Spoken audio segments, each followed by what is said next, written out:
Oi, turma do livro Curas Espirituais à Luz da Doutrina Espírita, Maria Fátima Ramos, Rafael Papa, Sérgio Chester Júnior, Dr. Ludwig. Na Revista Espírita, no capítulo 12, Notícias Bibliográficas, Nova Teoria Médico-Espírita, pelo Dr. Brizio de Turim.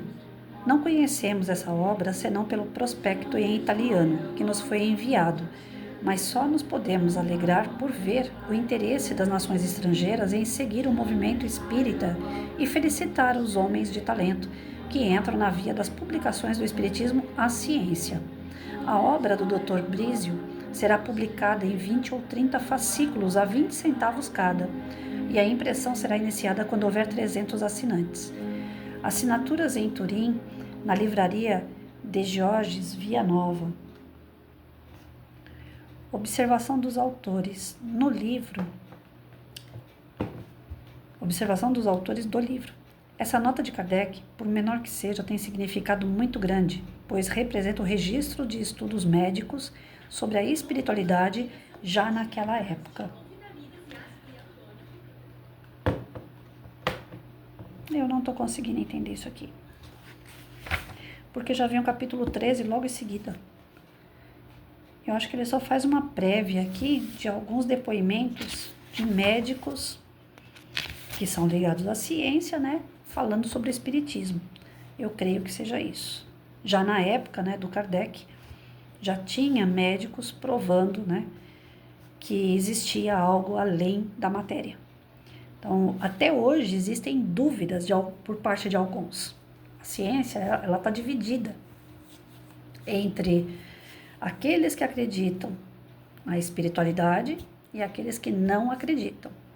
E mesmo aqueles que não acreditam, eles têm visto pessoas que oram, né? Dentro do hospital geralmente tem capela, e eles têm visto que dá resultado, só que eles não dão um braço a torcer. Isso cai dentro do seu fundo, né, de egoísmo, de orgulho, que não permite que ele consiga dar esse um passo à frente e entender que as curas espirituais, elas podem ocorrer.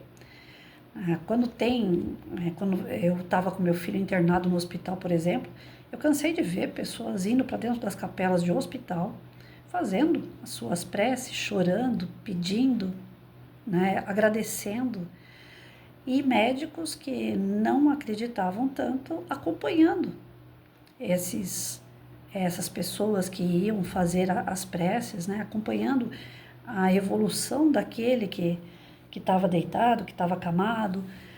E depois, num ou outro comentário, eles sempre falavam, né, a sua fé.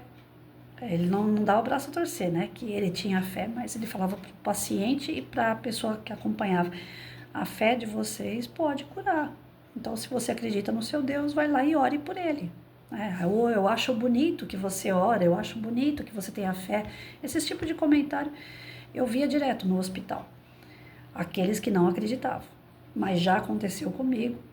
O primeiro filho, quando eu tive o aborto espontâneo, o médico que me atendeu, ele não acreditava em Deus de maneira nenhuma e foi cruel comigo, né? Porque ele chegou de manhã no apartamento e ele pegou e falou assim: como é que você tá? Eu falei: eu tô bem, graças a Deus. Mas na verdade a gente fala por educação, né? Porque eu passei aquela noite. Eu tinha acabado de perder um filho, chorando, com dor, tudo. A gente só fala por educação. Aí ele virou pra mim e falou assim, na frente de todo mundo, ele gritou. Ele falou assim: graças a Deus, graças a nós, os médicos, fomos nós que fizemos a intervenção em você, somos nós que estamos te medicando para você não sentir dor, não tem nada de Deus aqui. E aí as outras pessoas me olharam, né, do tipo assim: nossa, olha o que ele falou para ela. E aí eu só respondi para ele, eu falei: se Deus não quisesse, você não estaria de pé. Você não seria nenhum médico. Se Deus não quisesse, você podia muito bem cair ali, do nada, e desencarnar na minha frente.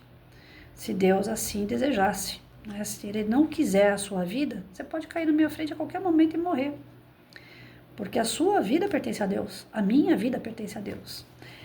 E ele não gostou da resposta que eu dei, saiu dando risada, tirando barato. Então, assim, além de não acreditar, ainda menospreza quem acredita.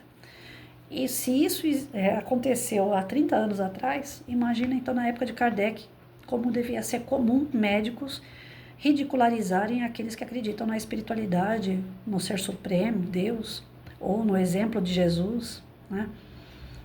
Mas tem uma coisa que, independente de quem acredita ou não, tem que ter, é respeito. Né? Eu tenho que respeitar quem não acredita e aquele que não acredita tem que respeitar que eu acredite. Então, na época de Kardec, já tinha médicos se dividindo dentro da medicina, dentro da ciência, aqueles que acreditavam na espiritualidade e os que não acreditavam. Eu creio que os próximos capítulos eles vão vir falando sobre isso, né? A união da ciência com esse lado espiritual. Espero que sim.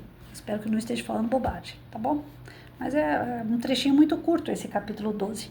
De verdade, a única coisa que eu consigo tirar daqui é isso. Essa divisão de ciência e o lado espiritual, ela já não ocorria, né, de uma forma tão intensa já na época de Kardec. Então, hoje mais do que nunca, também não deve haver essa separação. Pelo contrário, no dia que a ciência e a religião, religiosidade, elas se unirem, porque é isso, a questão espiritual e a questão carnal precisa se unir, precisa estudar os dois ao mesmo tempo, precisa cuidar dos dois ao mesmo tempo. Não adianta você cuidar só do seu físico e não cuidar do lado espiritual. Não adianta cuidar só do lado espiritual e largar o físico. Nós somos as duas. Nós somos espíritos, estamos na carne, então nós precisamos cuidar das duas coisas.